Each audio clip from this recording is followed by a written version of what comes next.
यद वस्तु बाह्यम गुण दोष सूतेर निमित्त मभ्यंतर मूल हेतु अध्यात्म वृत्तस्य तदंग भूता मभ्यंतरम केवल मप्पलम ते।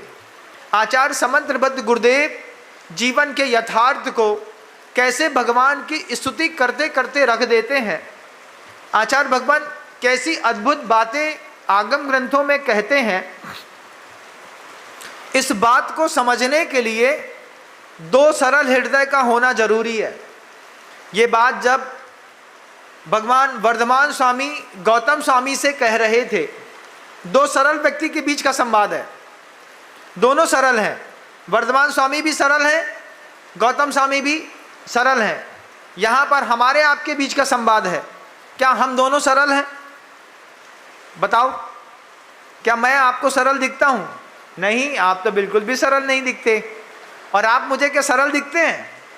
महाराज, जब आप हमको नहीं दिखते तो हम तो आपको बिल्कुल भी नहीं दिखते होंगे। तो दोनों कठिन लोगों के बीच में संवाद है आगम का, क्योंकि गौतम स्वामी और वर्धमान स्वामी जैसी जोड़ी हमारी आपकी नहीं है। आप गृहस्थी वाले, हम मार्गी वाले, संन्यास मार्ग में भी जब आप हमारा संवाद सुनते हैं तो आपको लगता है आप ऐसा ऐसा करते हैं, हम आपके सामने ऐसा ऐसा करते हैं, आपकी नाड़ ऐसी हिलती है, हमारी ऐसी हिलती है। ऐसी नाड़ कौन हिलाता है? कभी देखना, गधा होता है ना, उसके मुंह में मक्खी बैठेगी तो ऐसी नाड़ हिलाता है, ऐसा कभी नहीं हिलाता वो, उसके हिलाने की आदत है, वो ऐसा ऐसा हिलाता है।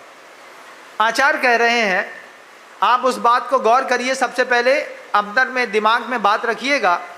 आप अपने परिवार में, आप अपने धन में, आप अपने पुत्र में जितना लिप्त हैं, क्या इतना लिप्त आपके परिवार का प्रत्येक सदस्य है? नहीं है। अगर नहीं है तो फिर आप जिस चीज का संचय कर रहे हैं वह वस्तु बहुत देर तक रुकने वाली नहीं है। बहुत जल्दी वो खिसक जाएगी, बहुत जल्दी वो यहाँ से वहाँ चली जाएगी। आपने बहुत अच्छी दुकान खोली, बहुत अच्छा शॉपिंग मॉल बनाया, आपके बच्चे का उसमें इंटरेस्ट नहीं है, आप लिप्त हैं, आपका बच्चा लिप्त नहीं है। आपका बच्चा काहे में लिप्त है? मुझे तो सिर्फ गिटार बजाना है। तुम या तो गिटार बजा लो या धंधा कर लो। दोनों का आकर्षण एक होना चाहिए, तब जाकर के काम बनता है। बाहरी आकर्षण भी और अंतरंग आकर्षण भी। अब आपका बाहरी आकर्षण आपकी दुकान में है, आपके बच्चे का नहीं है। बच्चे को भी उतनी जवाबदारी समझ में आ जाए तब तो दुकान वाले रबड़ बेच करके भी करोड़ों कमा लेते हैं। और नहीं तो सामने हीरा मोती सोने की दुकान भी रख दो, उसके बाद भी ऊंचा रेट भी हो जाए, ग्राहकी भी सामने खड़ा हो, उसके बाद भी आदमी व्यवसाय नहीं कर पाता। दोनों अंतरंग और बाह्य निमित्त की बड़ा कमाल आचार्य समंत्रबद्ध गुरुदेव ने कहा। गुरुदेव हम लोगों से जब इस बात को कहते थे, हम लोगों को वह बात उस वक्त समझ में नहीं आती थी। आचार्य जी के उदाहरण ही हैं ये सब, गुरुदेव के उदाहरण ही चलते थे। गुरुदेव अपने उदाहरणों में ये बात कहते थे कि अगर लिप्तता दोनों की एक जैसी नहीं है तो परिवार को बचाया नहीं जा सकता। संघ में भी अगर गुरुदेव की जिस तरीके की विचार शक्ति है, ऐसी विचार शक्ति शिष्य की नहीं है तो संघ को भी नहीं बचाया जा सकता। किसी भी चीज में परिवार की एक जैसी सोच होती है तब जाकर के किसी चीज में स्थिरता मिलती है। आचार्य जी ने वह बात हम लोग से कह दी, हम लोग के दिमाग में वह बात आ गई। अब आपको दूसरी चीज दिखाता हूं, आप उसको भी देखिएगा। जब कभी भी आप समुद्र में यात्रा करते हैं, टाइटैनिक का याद करिएगा, बस टाइटैनिक का सीन देखिए आंख में। जब टाइटैनिक अपने गंतव्य से निकल रहा था, बनाने वालों के मन के अंदर क्या था? क्या था? गजब का उत्साह था। किसी को अपनी मेहनत पर गर्व था, किसी को जबरदस्त उत्साह था।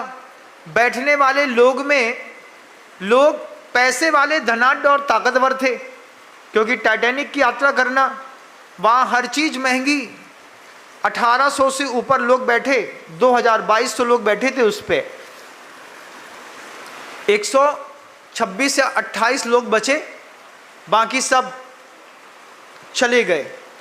अब टाइटैनिक के जहाज पर जब लोग बैठे तो बैठने वालों की ताकत ज़बरदस्त, बैठने वालों का रुतबा ज़बरदस्त, उनका अहंकार ज़बरदस्त, उनका पुण्य का उदय ज़बरदस्त। ये पुण्य का उदय, रुतबा, अहंकार, ताकत, बुद्धि बल भी ज़बरदस्त। उसके बाद वो टाइटैनिक पर बैठ कर के यात्रा के लिए निकले।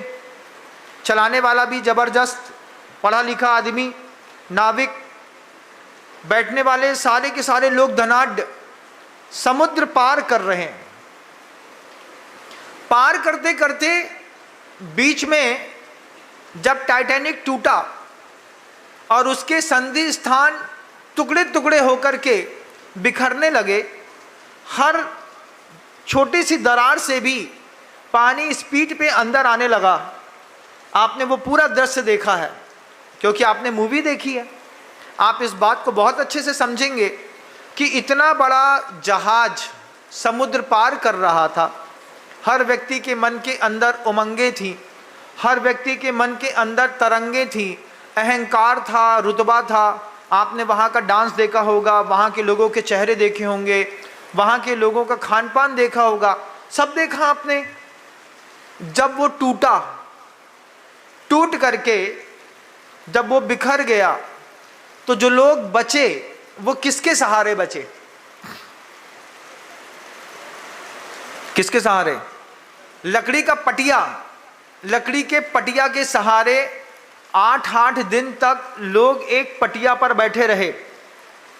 एक पटिया का सहारा मिला। उसी टाइटैनिक जहाज से जो लकड़ियां इधर उधर गिर गईं, उन लकड़ियों पर लोग उस समुद्र में टिक गए। कुछ जो बोटें पड़ी थी, उन बोटों पर लोग टिक गए। जितने लोग बोट में, लाइफ बोट पर बच गए, जितने लोग लकड़ी का सहारा लेकर के बच गए, बस उतने ही लोग बच पाए। बाकी सब के सब संसार में, समुद्र में डूबे कि नहीं डूबे? महाराज, आपका भी ये गृहस्थ आश्रम बहुत अच्छा चल रहा है, कल को अचानक टूट जाए, समुद्र में डूबने लगे, आपको कौन बचाएगा? महाराज, घर में आग लग जाए तो कौन बचाएगा? मुझे बता देना, बस पूछना चाहता हूँ। कभी चाहता नहीं कभी किसी घर के अंदर आग लगे, लेकिन लग जाएगी तो कौन बचाएगा?